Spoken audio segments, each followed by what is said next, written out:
दोस्तों, आज हम बात कर रहे हैं भारतीय सिनेमा के उस अभिनेता की जिसने अपने दमदार विलन वाले किरदारों से करोड़ों दर्शकों के दिल में एक अलग पहचान बनाई। जी हाँ, आज हम बात कर रहे हैं प्रदीप रावत की। प्रदीप रावत ने हिंदी के साथ साथ तेलुगु, तमिल, मलयालम और कन्नड़ फिल्मों में भी काम किया।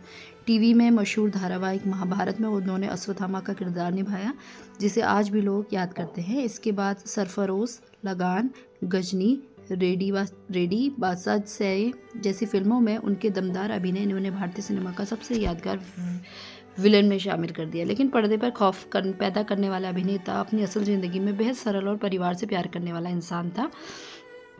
उनके निधन के बाद उनके बेटे विक्रमादित्य ने अपने पिता के आखिरी दिनों के बारे में जो बात बताई, उन्हें सुनकर हर किसी की आंखें नम हो जाएगी।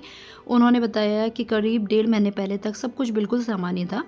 किसी को ज़रा भी अंदाज़ा नहीं था कि इतनी बड़ी बीमारी उनके शरीर में तेज़ी से फैल रही है। सबसे पहले उनके पिता के पेट में दर्द शुरू हुआ।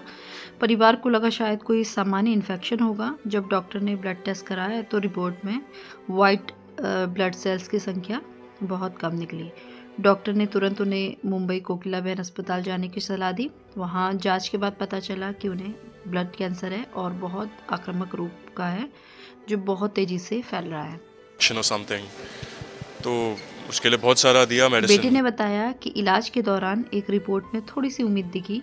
डॉक्टरों ने कहा कि हालत में हल्का सुधार है, लेकिन इसके बावजूद उन्हें तेज बुखार आता है। उनकी प्लेटलेट्स लगातार गिरती रहती है, कई बार लगभग 3000 तक पहुंच गई। इस स्थिति में हालत बहुत गंभीर हो गई थी उनकी। कुछ हिकअप्स जैसा चालू हो गया था। So like he used to constantly have these hiccups every day. फिर आखिरकार उन्हें आईसीयू में भर्ती करना पड़ा।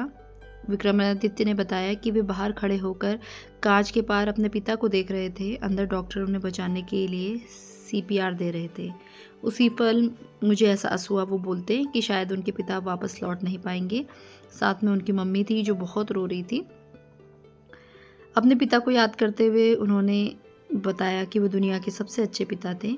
उन्होंने यह भी कहा कि यह देखकर खुशी हुई कि हज़ारों लोग उनके पिता की अंतिम विदाई में पहुंचे हैं। उनके मुताबिक इससे पता चलता है कि लोगों के दिलों में उनके पिता के लिए कितना प्यार और सम्मान है।